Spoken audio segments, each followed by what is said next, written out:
नमस्कार मैत्रिणींनो, गैरसमजुतीचा एक क्षण खूप धोकादायक ठरू शकतो. कारण काही मिनिटांमध्ये आपण एकत्र घालवलेल्या 100 सुखांच्या क्षणांचा तो विसर पाडतो. म्हणून गैरसमज टाळा. जर प्रत्येकाने आपला विचार करताना दुसऱ्याच्या मनाचा विचार केला तर नात्यात दुरावा आणि वाईटपणा पण येणार नाही. आपल्यातील चांगुलपणाची कधीकधी एवढी कीव येते, कारण आयुष्यात एवढे चढ उतार आलेलेच असतात. उलट आपले इतकं चांगलं कधीकधी इतकं चांगलं वागूनही तेव्हा सहन करता करता माणूस मग कठोर बनून जातो. पण कधीकधी असं वाटतं जग पळतंय म्हणून आपण पळायचं नाही, कधीतरी आपल्या मनानं चालायचं. आणि तसं आज मला जरा मूड आला होता स्वयंपाक करायचा. म्हणजे स्वयंपाक करायला जास्त वेळ लागत नाही. स्वयंपाक करणं म्हणजे हातचा मळच झाला आहे आता हल्ली. कारण मध्ये मध्ये लॉकडाऊन नंतर 4 घरातला स्वयंपाक करायला लागायचा. आणि आता ही घरातली 4 टाळकी असतात ना, त्यांच्यासाठी काहीतरी रोज पण काय स्पेशल करायचं. मग काल मला एकदम छान गरगरीत अशी मोठीली टॅमॅटो घावलेली. पूर्वी आम्ही मी ज्या वेळेला माझ्यावर वाईट परिस्थिती येईल ना, त्यावेळेला आम्ही टॅमॅटो बांधायला जायचो. मग त्यावेळेला अशी मोठीच्या मोठी टॅमॅटो असायची. म्हणजे त्याच्यात बिया कमी आणि जाड गाबादार टॅमॅटो असायचा, जणू काय ॲपलच. आणि त्यावेळेला टॅमॅटोवर फक्त थोडीशी चटणीची चिमट आणि थोडंसं मीठ न्यायचं. जाताना काम करायला जायचो रोजगारानं, तर त्यावेळेला टॅमॅटो न्यायचा, कापायचा आणि त्या टॅमॅटोबरोबर कधीकधी भाकरी खायचो. आणि त्यावेळेला दिवस वगैरे गेलेले असायचे. कधीकधी गरोदर पण असायची मी.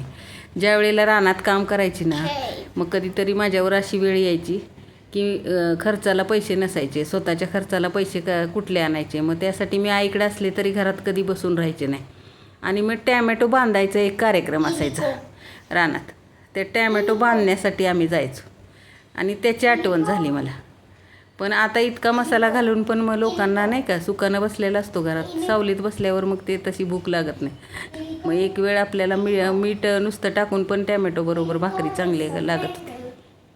आज मला मूड आला. आज म्हटलं छानपैकी टॅमॅटोची चटणी करावी. खूप दिवस झालं केलीच नव्हती. आणि आपला मूड आला की मग डबल तिन्ही गॅसवर म्हटलं तरी मग तो बरोबर परफेक्ट कार्यक्रम चाललेला असतो एकट्याचाच. म्हणजे जग पळतंय म्हणून नाही, तर कधीतरी स्वतःच्या नादात राहिल्यावर पण जरा छान भाज्या होतात बघा. तर इथं मी कांदा भरपूर घातला होता. 1.5 टॅमॅटो वापरला इथं आणि 3 कांदे घातले.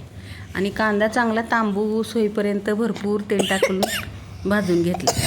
आणि त्यात आपल्या घरात नेहमी वापरतो ते कांदा लसूण मसाला. तोपर्यंत नंतर पातळ भाजीचा प्रश्न आला, म्हणून एका वाटीत हरभऱ्याची डाळ भिजत घातली होती. त्या हरभऱ्याच्या डाळीचा डाळ कांदा पूर्वी असायचा उन्हाळ्यात नाही का. गावाकडे डाळ कांदा म्हणून हा प्रकार कसा करायचा, तर मग डाळ कांद्याला पण भरपूर म्हणजे मोठा एक टॅमॅटो एवढाच कांदा घेतला होता. त्याच्यात पण मग थोडंसं चटणी मीठ टाकलं. मग ह्या पण भाजीला मॅनेज करायचं चाललं आहे आणि त्या पण भाजीला मॅनेज करायचं चाललं आहे. ज्या वेळेला आपण एक गृहिणी करतीबाई घरातली होतो ना, त्यावेळेला बघा प्रत्येक माणूस कसा हाताळायचा हे त्या बाईला कळतं.